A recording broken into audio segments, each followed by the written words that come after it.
Bienvenidos de nuevo a la casa del Señor. Lo lograste, estás aquí. Lograste reprender a Satanás.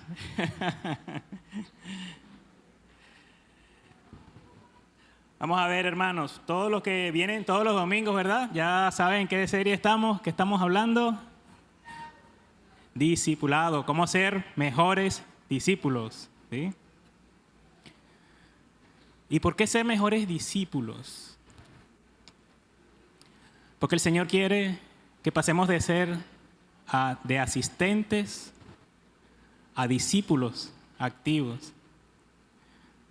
Que dejemos solamente de quedarnos en el pensamiento y en los deseos y pasemos a la acción, ¿sí?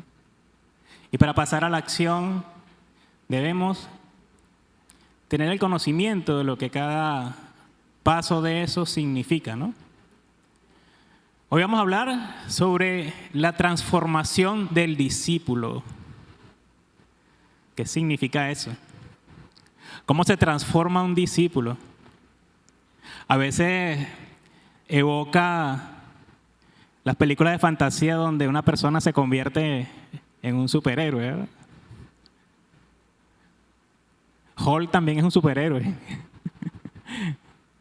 La transformación del discípulo significa que estás en una situación, en un estado, y pasas a una situación o un estado nuevo, ¿verdad? Eso es lo que significa transformación. Transformación. La semana pasada estuvimos hablando del costo del discipulado. El costo del discipulado. Y allí Carlitos en su prédica nos hablaba de 3 cosas en las cuales el discipulado tiene un costo. A ver, vamos a ver si recordamos cuáles eran. Tenía un costo de personas. ¿Qué más? Autonomía y posesiones. Cuando aceptamos ser discípulos del Señor, eso viene con un presupuesto que dice, mira, esto tiene un costo. Hay personas a las cuales o con las cuales tenías una relación y esa relación va a cambiar. Muchas veces no porque tú quieras, sino porque cuando aceptas al Señor Dios en tu vida, tú vas a cambiar. Va a haber un cambio en tu autonomía. Cuando pensabas que vivías la vida según, bueno, vamos a decirlo como es, como te daba la gana, pues ya no, eso cambia. Y en cuanto a las posesiones también. Aquí cada domingo hacemos la celebración de la Santa Cena y también de las ofrendas. Y en la administración de las ofrendas también es un momento muy especial. Porque nos toca en la carne donde más nos duele, que es el bolsillo, ¿sí? El dinero, ¿sí? Y cuando hablamos en la alabanza, me rindo a ti, Señor, eso incluye todo. El discipulado tiene un costo. Ahora bien, la transformación del discípulo. ¿Qué cambio ocurre o ha ocurrido en tu vida una vez que dijiste un día o aceptaste esa invitación de ir a la iglesia, de venir a la iglesia? ¿Alguien de los que está aquí presente ha visto cambios en su vida desde ese momento? Por ahí dijeron, únchale. Hay un cambio que ocurre en nosotros. A veces es voluntario, a veces es consciente y muchas veces pasa que ocurren cambios que tú te quedas sorprendido de ti mismo, ¿verdad? Tú dices, wow, si esto me hubiera pasado en mi viejo hombre, los resultados hubieran sido totalmente diferentes. Y no es para que te vanaglories tú, sino para que le des la gloria al Señor. Amén.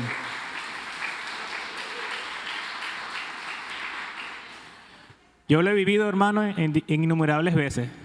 Cuando esto se concreta en las relaciones con las personas. Y cuando yo veo que en una situación con alguna persona, mi accionar es totalmente distinto a lo que incluso mi cerebro y mi carne me dice, doy la gloria al Señor. porque el resultado es diferente. Y el Señor ha cambiado en mí muchas cosas.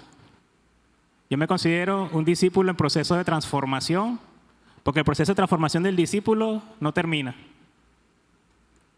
Inicia en un momento cuando tú aceptas al Señor como tu Señor y Salvador.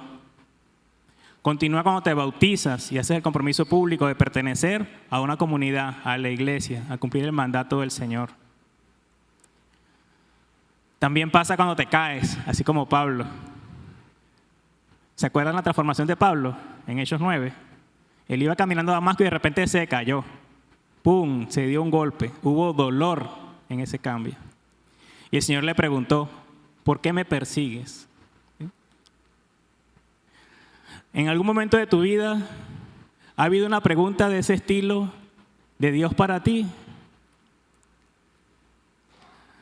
¿Has escuchado, hasta puede ser de forma audible, que el Señor te dice, tú, ¿por qué estás haciendo esto? Si sabes bien qué es esto. Y ahí tú te quedas. No te lo dijo tu mamá, tu papá, tu hermano, tu esposo, tu esposa, tu hijo. A todos ellos les puedes dar excusas, pero al Señor no. Y Pablo se dio cuenta con una caída, con dolor. Y muchas veces necesitamos caernos para iniciar realmente ese proceso de transformación. Es que cuando llegas a este punto de que ya sabes que tiene un costo el discipulado y vas a empezar un proceso de transformación, echarse para atrás no tiene sentido, sino ir hacia adelante. Por eso a Pablo no le creían cuando llegaba allá y le dijeron a Ananías, anda, predícale a Pablo, el que mataba a cristianos, y si me mata. Y él fue y lo hizo porque tenía la fe en el Señor de que esa persona que estaba llegando a Damasco era una persona transformada. Quizás a ti también te ha pasado, te has conseguido con personas que conocías antes, en tu viejo hombre, tu vieja mujer, y te ven ahora y te dirán, oye chico, tú sí has cambiado, estás diferente. ¿Sí?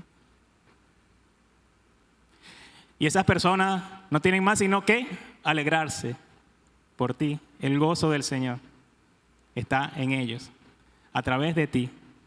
Por eso la transformación del discípulo es algo tan determinante.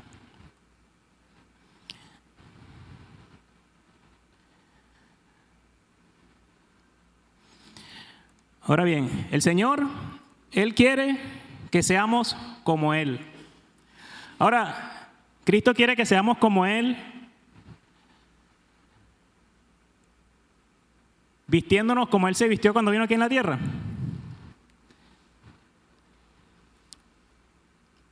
No, ¿verdad? Convirtiéndonos en un clon exactamente como era Él. No. Él no se refiere a eso. Se refiere a que seamos como Él, adquiriendo sus valores, su carácter, sus actitudes. Que es aún más difícil. Porque ponerse una ropa o tratar de imitar a alguien es eso, un disfraz. Y lamentablemente, muchas veces, algunas personas adquieren el lenguaje cristiano, pero realmente ese lenguaje no está en la mente, en su corazón y menos en su accionar. Por eso, el día de hoy, vamos a trabajar la transformación del discípulo y tenemos que ver que es un proceso continuo. Es un proceso continuo. Que implica un cambio, pero no un cambio cualquiera, es un cambio radical, es un cambio total. Esa palabra suele darnos un poco de miedo cuando dicen radical, porque es de raíz. ¿Sí? También lo decíamos en la alabanza, arranca, Señor, la raíz de las cosas que no son tuyas. Es un cambio radical. ¿Y en qué se basa eso? Es un cambio radical en nuestro pensamiento, en nuestro sentimiento y en nuestra acción. Y eso es a medida que nos conformamos a la imagen de Cristo. Porque el cambio no es otro, sino conformarnos a la imagen de Él. Porque para eso Él vino aquí, nos dio su ejemplo, nos dejó su palabra, anduvo con nosotros, para dejarnos la imagen en la cual debemos conformarnos. ¿Y qué significa entonces vivir una vida transformada como discípulos en Cristo? Veamos qué nos dice Dios en su palabra, en esa vida transformada. Te pido que te pongas de pie para que oremos juntos y el Señor nos muestre esa vida transformada que Él desea para ti. Te pido que cierres tus ojos, levantes tus manos y le pidas al Señor. Padre Celestial, te pido, Señor, en este día, que esta palabra, Señor, que tiene preparada mi iglesia, Señor, que seas tú, Señor, hablando, Padre, para que yo pueda, Señor, interiorizar lo que significa la transformación en un discípulo tuyo, Señor. Sabiendo que debo iniciar, o si ya inicié, debo continuar, Señor. Sé que aún tengo muchas cosas que mejorar en mi vida, Señor. Pero sé que contigo y con tu Espíritu Santo, Señor, voy a lograrlo, Padre. Te pido, Señor, que te quedes con nosotros para que podamos tener en nuestra mente, en nuestro corazón, el propósito, Señor, de cumplir tu voluntad. Nos ponemos en tus manos, en el nombre del Padre, del Hijo y del Espíritu Santo. Amén. En Filipenses 1:6 dice Pablo, estoy convencido precisamente de esto. El que comenzó con ustedes la buena obra, la perfeccionará hasta el día de Cristo Jesús. Y este pasaje es súper importante. Porque la transformación del discípulo, ¿saben qué? No depende de ti. El Señor va a hacer la obra en ti a pesar de ti.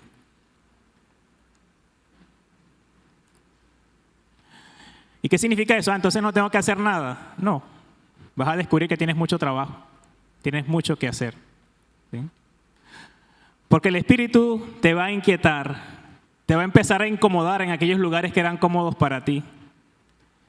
Cuando estés en un lugar o en medio de una situación en la cual sabes que no está actuando el Señor o el Espíritu Santo no está allí, tú mismo, el Espíritu Santo, te va a regargullir, a decir, sal de allí, corre de allí, esto no está bien. ¿Sí? Porque es el Señor actuando en tu vida. Y tú creerás que eres tú, pero es el Señor que está en ti. Porque tenemos esta promesa. Una vez que aceptas al Señor en tu vida, Él va a actuar en ti y Él no se va a rendir. Tú sí te vas a rendir muchas veces, pero Él no se va a rendir contigo. ¿Sí?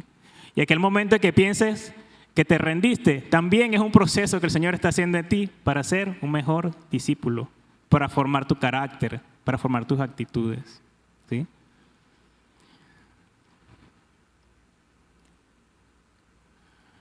En Génesis dice que el Señor nos creó, pero dicen que le pagamos con la misma moneda. ¿Saben por qué? Porque queremos crear a un Dios con D minúscula, que se adapte a nosotros, que se adapte a nuestras complacencias, que se adapte a nuestras vidas.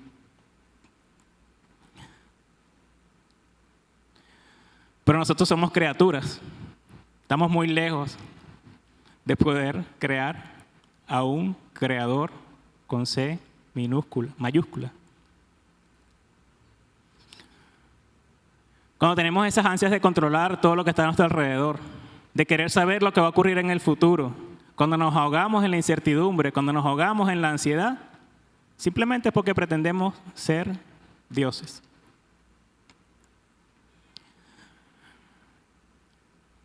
Tenemos que tomar nuestro lugar. Nuestro lugar es ser discípulo. Y un discípulo es aquel que hace la voluntad de su maestro. Entonces, si estás ahorita ahogado en la ansiedad, desesperado porque las cosas no salen como tú quieres, porque en el país las cosas no son como tú quieres, porque tal o cual persona, porque la pareja que quieres o la persona que quieres como pareja no te para, etcétera, etcétera, etcétera, que lo vivimos día a día. Tú no eres un Dios, eres un discípulo. Acércate al Maestro y pídele y pon delante de Él esas necesidades y esos deseos. Y Él, en su santa voluntad, lo administrará. ¿Lo dará o no lo dará?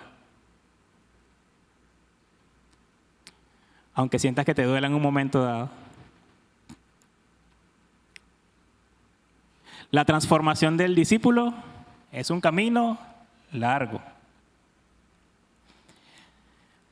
y doloroso, porque muchas veces los que conocemos a Cristo hemos vivido un proceso de transformación, pero si tú no lo conoces o estás iniciando, estás en el mundo, pero estás como en un estado de estar dormido.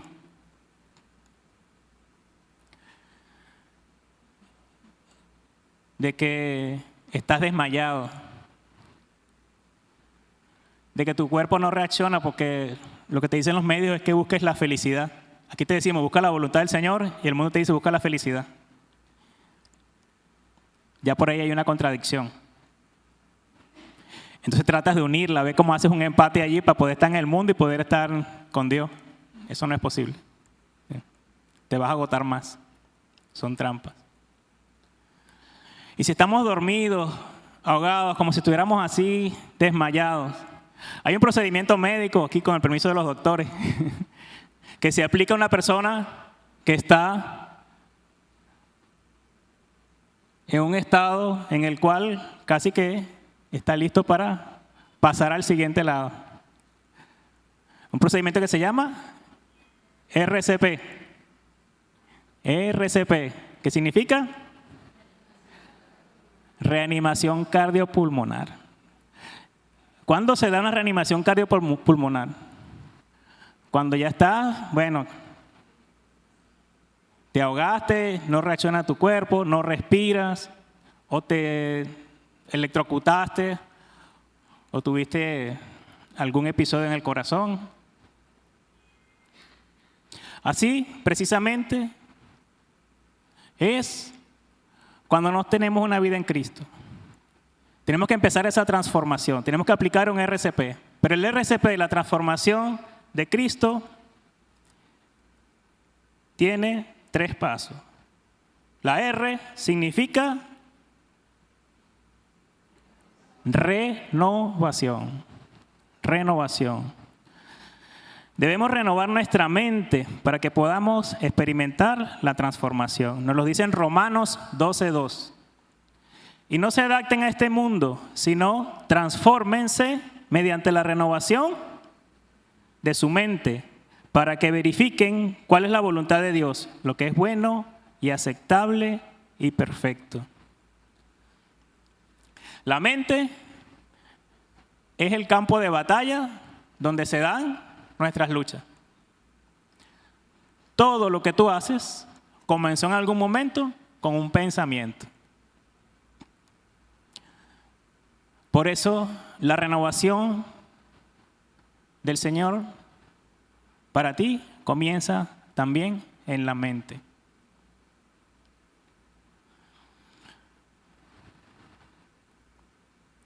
Aquel hábito que tienes o que tenías y que intenta volver es porque físicamente ya lo tienes trazado en tu cerebro. Hay una ruta neuronal creada para ese hábito.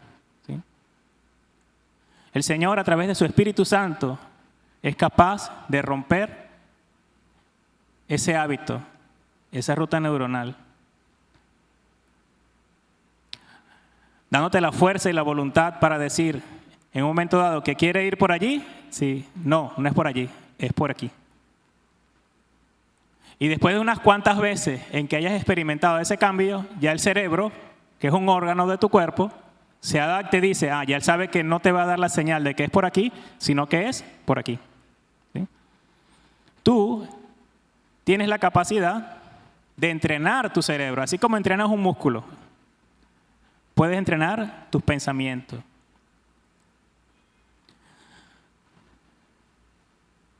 Y entrenar los pensamientos es algo que siempre estamos haciendo. Siempre estamos modelando nuestros pensamientos. Cuando hablamos con alguien, cuando miramos la televisión, cuando estamos en el trabajo, cuando estamos estudiando. Eso es modelar nuestros pensamientos. Estamos creando rutas en nuestro cerebro. ¿Sí? Pero nosotros no solamente somos mente. ¿Sí? Somos cuerpo, somos espíritu. Entonces, por eso la transformación y la renovación de la mente es posible a través de la aceptación espiritual del Señor en tu vida. Y dirás, pero ¿cómo puedo yo renovar mi mente? ¿Qué tengo que hacer? Primeramente, leer la Biblia. ¿Sí? Si no eres asiduo lector de la Biblia, puedes empezar por Mateo capítulo 6 al 7, hasta el 8, donde está el Sermón del Monte. Ahí Jesús presenta el programa de cómo llevar una vida cristiana. ¿Sí? Si tú dices, oye, no sé qué hacer, ¿cómo empiezo? ¿Cómo hago? O sea, empieza por allí. Si no lo entiendes tú solo, aquí está la iglesia, con los diferentes programas y espacios en los cuales se reflexiona en la palabra. Pero la palabra de Dios es poderosa. Pero recomiendo un plan, dime por dónde empezar. La palabra de Dios está allí, el Señor te va a hablar. En cualquier extracto que tú leas de la Biblia, el Señor te va a hablar. ¿Sí? Ora al Señor para que te hable a través de su palabra. Y quizás tú puedas tener cualquier lucha en tu mente y lees la Biblia y lees otra cosa que piensas que no tiene ninguna similitud o sentido. La tendrá en algún momento. Cuando renovamos nuestra mente, podemos entender lo que son las enseñanzas de Jesús, lo que son las bienaventuranzas. ¿Qué es lo que significa eso de amar al enemigo? Uy, difícil. ¿Qué es lo que significa buscar la justicia? Porque la transformación del discípulo, la renovación de su mente, también es fruto del Espíritu Santo en su vida. A ver, el fruto del Espíritu Santo, ¿cuál es? Tiene 9 elementos. Está en Gálatas 5, 22 al 24. Búscalo ahí en tu Biblia. Si no lo tienes remarcado, remárcalo. Gálatas 5, versículos 22 al 24. Si ya lo marcaste, levanta la mano. A ver. Los que tienen Biblia, solamente una tiene Biblia ya. Si la tienes física, busca la hoja, la arrancas y la guardas en el bolsillo. Y cuando te pase algo, saca la hojita. Solamente apréndete ese versículo. Gálatas 5, 22 al 24. Tú cuando eres bautizado, el Espíritu Santo llega a tu vida y con él el fruto del Espíritu Santo. ¿Ya lo tienen? Vamos a leerlo. Pero el fruto del Espíritu es amor, gozo, paz, paciencia, benignidad, bondad, fidelidad, mansedumbre, dominio propio o templanza. Y dice que contra tales cosas no hay ley. No hay nada en este mundo contra tales cosas. Pues los que son de Cristo Jesús, ¿qué han hecho? Han crucificado la carne con sus pasiones y deseos. Los que son de Cristo Jesús han crucificado sus pasiones y deseos. ¿Quiénes aquí son de Cristo Jesús? Amén. Y si aún no eres de Cristo Jesús, te invito a que dejes el paso. Cristo es la solución. No hay otra manera. No hay otra manera de que puedas librarte del pecado. Solo Él te quita el pecado y te da el Espíritu Santo para que puedas renovar tu mente. El siguiente paso en la transformación del discípulo de ese RCP se llama Comunión. Comunión. Una vez que aceptamos a Cristo, somos bautizados y empezamos a asistir a la iglesia, nuestra mente empieza a renovarse. Pero hay un elemento muy importante, que es la comunión. El estar junto con los hermanos. Porque la actitud de un cristiano es una que se centra en los intereses y necesidades de los demás. Pero ¿qué pasa? Eso a nosotros no nos sale naturalmente, interesarnos a los demás. Delante de un mundo que te dice primero yo, segundo yo y tercero yo, aquí te dice, no, como cristianos tienes que centrarte en los intereses y necesidades de los demás. Y yo, bueno, esto como que están pidiendo mucho, o sea, ¿sí? En la iglesia, ¿no? Pues sí, de eso trata la comunión. Porque ¿sabes qué es lo interesante? Que eso aplica a todos. Entonces significa que tú vas a estar interesado en los demás y los demás van a estar interesados en ti. ¿Sí? Entonces, ¿sabes qué? No va a haber una sola persona cuidándote, que eres tú mismo, sino que vas a tener muchas personas cuidándote. Y en la multitud de consejos está la sabiduría. ¿Sí? En 2 Corintios 5:17 dice, de modo que si alguno está en Cristo, ya dijimos que estamos en Cristo, nueva criatura es. Las cosas viejas ahora no han sido hechas nuevas. Eso es lo que significa las cosas nuevas. Esas cosas que tú dices, no, es imposible que yo deje de interesarme en mí y me interese en los demás. Eso es viejo. Y lo nuevo es lo que estamos conversando, lo que estamos reflexionando, de que debemos interesarnos en los demás. Y esa es la clave de la comunión realmente. Y Jesús fue el ejemplo, por supuesto, porque Él sabía que no se puede hacer discípulos sin el contexto de las relaciones. En las relaciones con los demás es que nos hacemos mejores discípulos. Jesús llamó a los 12 para que estuvieran con Él. ¿Por qué? Porque sus vidas serían transformadas mediante el contacto con Él.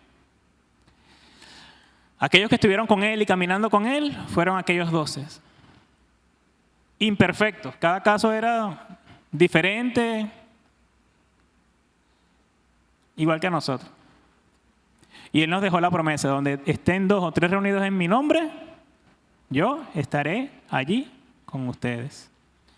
Y ese es el sentido de la comunión. Cuando nos reunimos en el nombre de Jesús, Él está allí con nosotros. No solamente están las personas que están a tu alrededor, sino que Él también está allí. ¿Y cómo se concreta la comunión aquí en la iglesia? Especialmente en los grupos de vida. ¿Por qué en los grupos de vida? Porque en los grupos de vida usted tiene la oportunidad de conversar, de hablar de sus necesidades, de que oren por usted, de que usted ore por los demás. Es el espacio para hacerlo. Es el espacio que la iglesia te brinda. Es más, es la verdadera iglesia, la iglesia que está en la casa. Si tú aún no estás en un grupo de vida, te invito a que te anotes, que busques cuál es el que queda cerca de tu casa. ¿Sí? Porque aquí ustedes están escuchando, pero no pueden participar. De repente se llevan preguntas. En los grupos de vida en la semana, reflexionan acerca de los textos que vimos hoy el domingo y se pueden hacer preguntas y aclarar. Y según la realidad de su vida, usted va a ser ministrado especialmente. Entonces, el segundo paso del RCP es la comunión. La comunión. Y el tercer paso, la P del RCP, perseverancia. El desafío de la perseverancia. ¿Qué significa perseverancia? Perseverar, permanecer, seguir. Porque de repente usted ya está en un nivel, yo entiendo todo eso. Yo estoy renovando mi mente, estoy en un grupo de vida, estoy activo en la iglesia, estoy ahí. Pero a veces me desanimo, a veces me da flojera ir los domingos, a veces me piden un compromiso y lo pienso, digo que no. Echo el carro. O digo que voy a hacer un devocional todos los días y lo hice un día y de broma. Perseverar es eso, permanecer, animarte a estar allí. Recuerda que el Espíritu Santo está contigo y su fruto con sus 9 manifestaciones están en ti.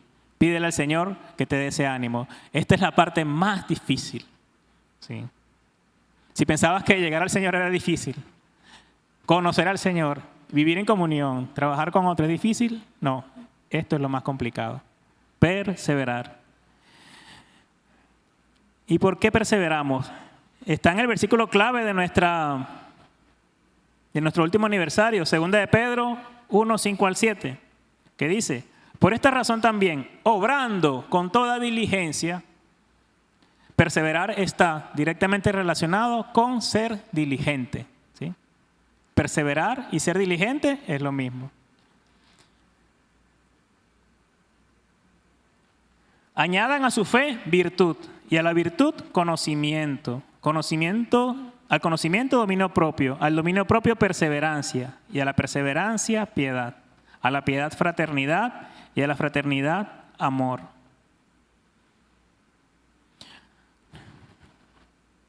La perseverancia es leer y obedecer la palabra de Dios. Leer y obedecer la palabra de Dios. Junto con la oración, que son las herramientas de la transformación. Entonces, reanima y transforma tus pensamientos y actitudes para que estén alineados con la voluntad de Dios y no la tuya. RCP, aplica el RCP. ¿Quién se reanimó? A ver, para ser transformado como un discípulo del Señor, ¿sí? Iba a traerlo, ¿cómo se llaman eso, doctor? Las cosas que dan corriente para que reanimen a la gente que ven las películas. Así tal cual, cada uno de nosotros, si en un momento diste tu paso de fe, pero después te enfriaste o te alejaste, aplica el RCP y diga 1, 2, 3, ¡pum! Levántate, renueva tu mente, vive en comunión, persevera para que seas un discípulo transformado. ¿Y saben por qué? Tenemos que vivir ese proceso de transformación, ¿sí? Y que en algún momento ya estemos todos en la etapa de perseverancia. Porque es la única manera de ser de bendición. No solo de bendición para ti y para tu vida, sino para los demás. Para tu familia, para tu iglesia, en tu trabajo, donde quiera que estés, en la camionetica, donde quiera que estés, vas a ser una persona de bendición.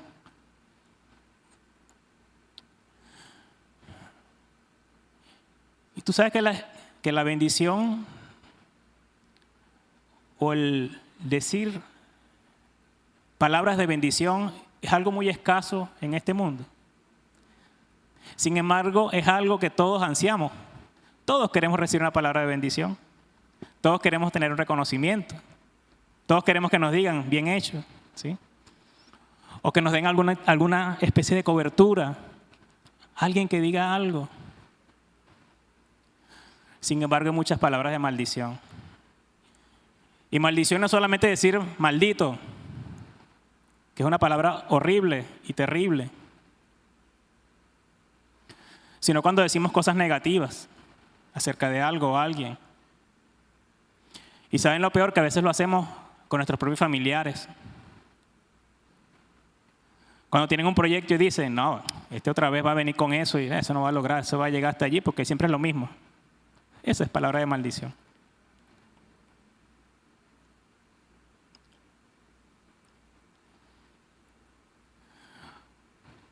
O también cuando nos quedamos callados.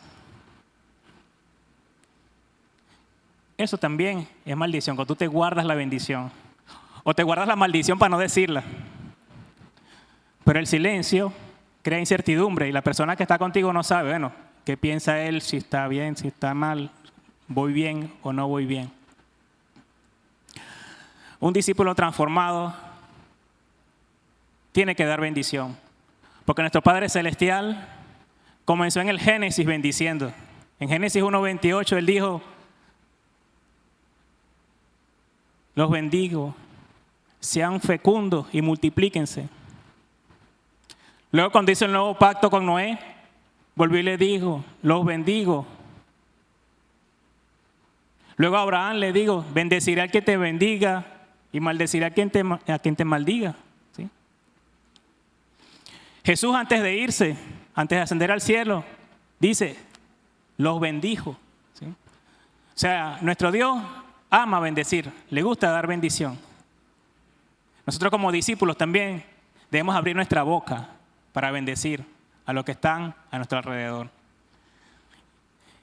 Y eso va a dar la manifestación de la transformación tuya como discípulo del Señor. Y aquí de repente me meten problemas, pero está muy generalizado en WhatsApp. Hola Milcar, DTV.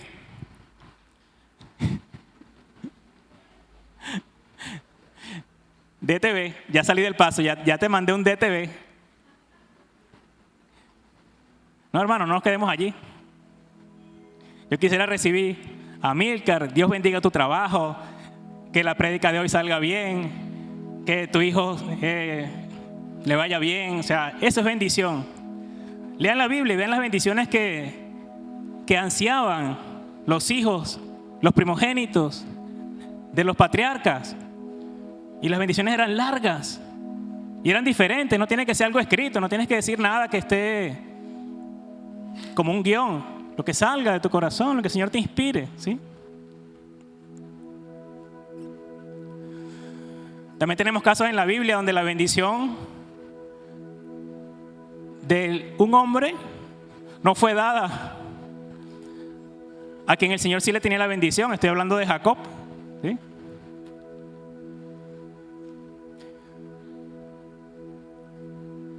Entonces, lo que quiero que nos llevemos el día de hoy es que tengamos el propósito de ser discípulos transformados para que seamos de bendición en nuestro actuar y en nuestra palabra. Yo quiero que te pongas de pie y te unas con otra persona, la que tienes allí, cualquier persona, y pregúntale si hay algo en su vida en lo cual necesitas bendición, necesitas sanidad. Habla, abre tu boca. Esto no depende de temperamento, no depende de nada.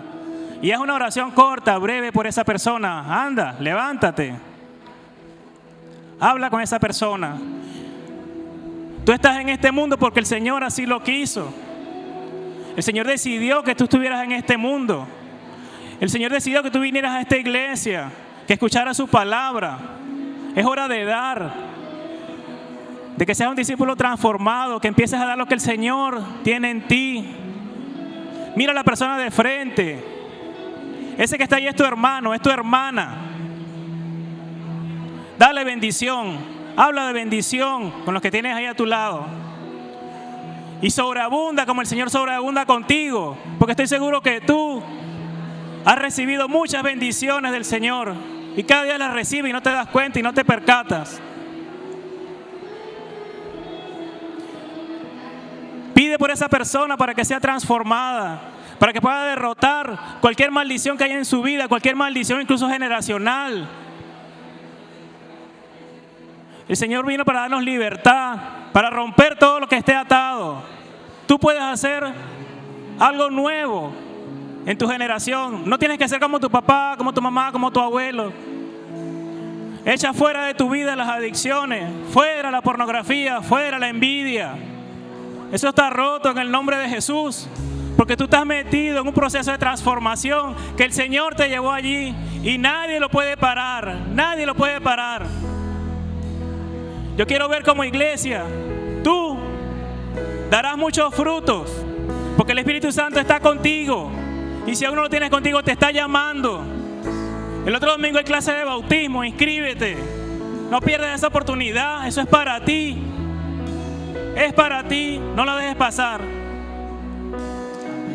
Dale un abrazo a tu hermano. Pregúntale su nombre y esta semana ora por él, ora por ella. Dale la seguridad que le da el Señor de que la bendición de Dios está con ella. Porque aquí lo hacemos todos los domingos. Cuando cantamos cumpleaños estamos dando bendición. Preguntarán, ¿por qué cantamos cumpleaños? La canción es de números, es de la Biblia. Y es la bendición sacerdotal. El Señor te bendiga, te guarde. Y haga resplandecer su rostro sobre ti.